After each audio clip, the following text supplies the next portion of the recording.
Hi, I'm Doug Lynn, and I've been married for 45 wonderful, happy years. Thank you, thank you. Yeah, thank you. I really think it's great. 45 out of 50 years is really not bad. I mean that's a pretty good average. Marriage, in all seriousness, marriage is a wonderful institution if you want to be institutionalized your entire life. I mean, it can be trying at times. Although people say, and you've heard it, marriages are made in heaven. But remember, so's thunder and lightning. It can get kind of tough. There's a lot of jokes about heaven and stuff, and there was a couple that was always fighting. And they were pretty animated about it, pretty passionate.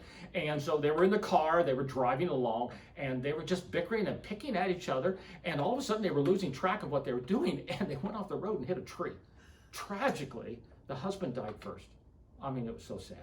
But when he woke up, there he was in front of the pearly gates.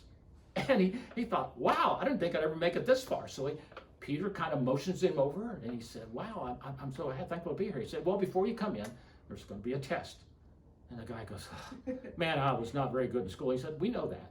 And he said, it's going to be a spelling test, Peter says. He goes, oh, man, I was always the first one out in elementary school. He goes, well, okay, give me the word. He goes, love. The guy goes, love, L-O-V-E. He says, enter in, my son. So he comes inside, and he's watching everybody, and people are greeting one another and this kind of stuff. And pretty soon Peter comes over and taps him on the shoulder and says, hey, I've got to go to the other side of heaven for an errand. Could you take my place? He said, yeah, I think I can do that. So he's standing at the gate, and people are coming up, and he's asking him to spell cat, dog, bird. It's pretty good. Well, eventually his wife comes up. She dies later in the hospital. So she gets up there, she says, this can't be heaven if you're here. He goes, yeah, it sure is. She said, well, step aside, because if they let you in, they're going to let me in. No, wait a second. I'm in charge. He goes, well, this can't be heaven. He says, there's going to be a test. She goes, well, you know I was valedictorian of my high school class. Yeah, I know that. And it's a spelling test. She goes, well, you know I was spelling bee champ 3 years in a row in elementary school. She goes, yeah, I know that too. And she says, what's the word? He goes, Czechoslovakia.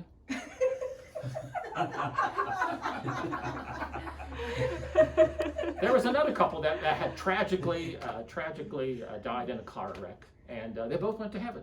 Well, it was wonderful. Peter was showing them around the mansion. He said, over this room over here, we have all the cakes and pies and desserts. He says, there's no diabetes up here. He said, none of that. He said, over here we have all of our bacons and hams. He said, there's no cholesterol up here.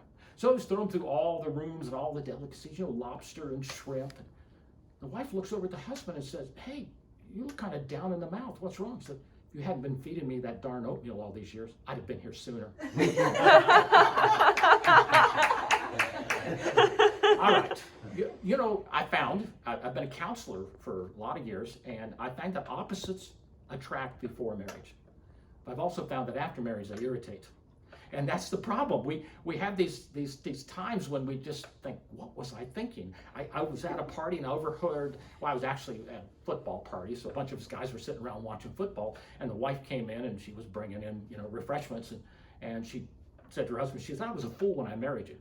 He didn't even look up on the screen. He says, yes, I know, but I loved you. My wife is a forgiving wife. She's a forgiving spouse. She forgave me a long time ago for not being Brad Pitt. I wanted to say Tom Selleck, but some people don't even know who that is, So, Brad Pitt, she forgave me. We were really young when we got married. I mean, really young. We were a 4-H project that got out of hand. And when we were young, speaking of hands, we were young. We held hands. We were clingy, We thought it was so romantic to hold hands everywhere we went. Now, at our age, we hold hands to keep from falling down. Actually, not real seriously. I hold my wife's hand all the time because if I let go, she shops. And there was a guy that I heard, and he went and reported to the police that his credit cards had been stolen. And the policeman looks at the report, he said, you said these credit cards were stolen 6 months ago. He said, why are you reporting them now? I said, well, quite frankly, the thief hadn't been spending as much money as my wife had. Now, I'm a pretty domesticated guy. My mom, she domesticated me, and I try to help out around the house. Well, my wife, she washes the clothes. She dries the clothes. She folds the clothes. But every once in a while, I put the clothes away. So one day I was putting away all the delicacies, all the lingerie in her drawer. And as I was there, I noticed there were 3 kernels of corn and $500. Well, this was a few years ago when my wife was working. I thought, well, she's just saving up some money for a special occasion. But the 3 kernels of corn really bugged me. And so I went to her and I said, hey, honey, I was putting away your lingerie. What were the 3 kernels of corn? She goes, well, kind of embarrassed to tell you this, but every time you preached a bad sermon, I would put a kernel of corn in that drawer. And I was pretty proud of myself. I thought, over 40 years of preaching and only 3 kernels of corn. And then I thought, well, what about the $500? She said, well, every time I got a bushel of corn, I took it to the mill and sold it. Yeah, wife can put you in your place. I want you to know, it may surprise you, but in our marriage, I do most of the talking. Yes, dear, you're right, sweetie. I'll never do that again. What was I thinking? So, I get some words in. I knew a guy once, though, who said he hadn't talked to his wife in 4 years. I said, you haven't talked to your wife in 4 years? Why? He said, didn't want to interrupt her. Now, I try to get the last word in, and Sweetie and I, we don't have many arguments, but every once in a while, we'll get into a lengthy discussion, and I just like to get the last word in. Well, we were driving along, going to the local Piggly Wiggly grocery store, and she was looking out her window, and I was looking out mine, and all of a sudden I spotted a herd of mules. Mules are stubborn animals, and they were off in a field. And so I said to her, I said, hey, honey, look over here. There's some of your family. And she looked over and puffed and said, yes, by marriage. I was at a local senior center not too long ago, and they were having a special honoring of people who've been married over 50 years. And so a cub reporter was there for the local little news rag, and he goes up to one of the few men that was there, and had been married 50 years, and he said, sir, he said, can you tell me what is the secret of being married 50 years? He says, well, son, he said, when we got married, my wife and I came to an agreement, and it was that if she had something that was troubling her, she was to get it off her chest right away. Don't let it simmer, don't let it seep. So now my agreement was that if I had something that was bothering me, I was to take a walk and think it over. I said, son, I've largely lived an outdoor life.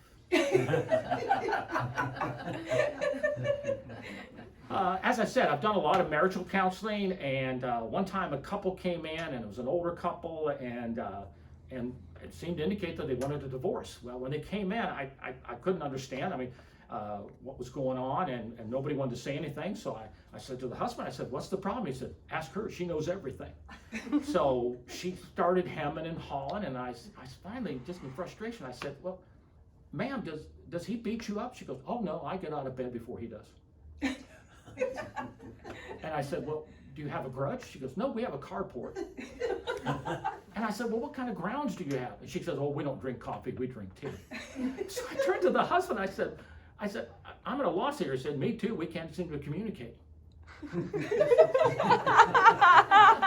All right, well, you get all kinds of, I had a couple that obviously the guy was just not appreciating his wife. Didn't appreciate everything she'd done, and meals and this and that, and he would go off with his buddies all the time, and it had been a long day for me. So this is the only time I've ever done that, before or now. And so I got from behind my desk, and I came up to the wife, and I put both my hands on her shoulders, and I gave her a big kiss on the lips.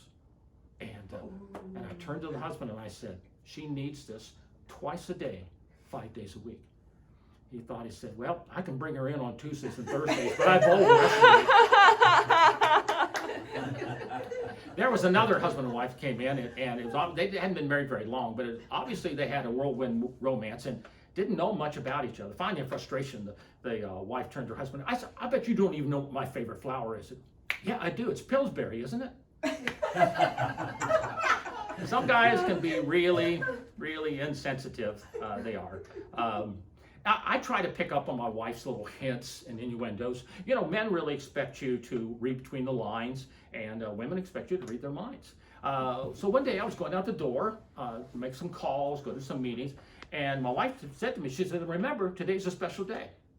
And I thought to myself, what?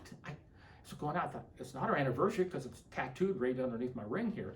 And so then I thought, well, we just had her birthday a couple months ago. But it bugged me all morning. So about midway through the morning, I stopped at a flower shop, and I got a dozen roses and had them sent home. And by the middle of the afternoon, I thought, I don't know what kind of day this is. And so I picked up a big box of chocolates, the ones with the cherries and the liquor. But anyhow, I picked up her favorite box of chocolates, and I brought them home, and we got to the door, and I said, honey, I want you to get dressed. I'm going to take you out to that fancy restaurant you've been asking me to take you to. I said, doesn't matter what the expense. So we go out, and we have a fine meal. We enjoy ourselves. And later that night, we're snug in our little marital bed, and I turned to her, I said, honey, was this a special day for you? She said, yes. This was the best Groundhog's Day I've ever had.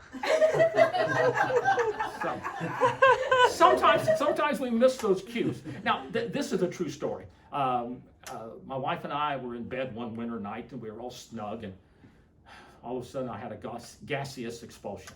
A fart. Okay, let's just be plain about it. So I, let out a big chuckle and stuff, and she just kind of rolled over, and I said, what's wrong, honey? And she goes, well, why do men think that farts are funny? And I said, my best counseling voice, I said, actually, honey, men are little boys at heart, and men like to make noise. I said, what's funnier than making a noise through a hole in your butt? Didn't seem to impress her at all. I have found as a counselor that there's one problem, and the word is change. A woman always marries a man hoping that she can change at least one thing. That thing their mother didn't get around to finishing. Men, on the other hand, will marry a woman hoping she will never change. The way she looks and the way she responds to him when they're courting. And some guys are better courters than they are couplers. But we need to understand that we are different. And if we take those differences too personal, then it's going to cause problems. Concluding here, there was a poem, a bit of prose called Everything I Learned in Kindergarten. It was a wonderful thing. It was a pastor that actually wrote it. And in it, he reminds us that as we go out into the world, we should watch out for traffic and hold hands. And then it goes on to say that we should remember the first word that we learned. Now, for some of us older folks, it was a Dick and Jane book. And the first word was look. Look. And so I would say to you, that if we looked out for each other and hold hands more often, marriage wouldn't be such a joke. Thank you. Thank you.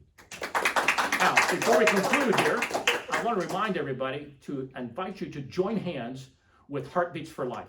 That's HBFL.us, Heartbeats for Life. Look it up. Do it now, if you can. Do it also before the end of this month. This is Heartbeats for Life. It is about medical conditions for couples and for women. Make a difference in your life right now. Join hands with Heartbeats for Life.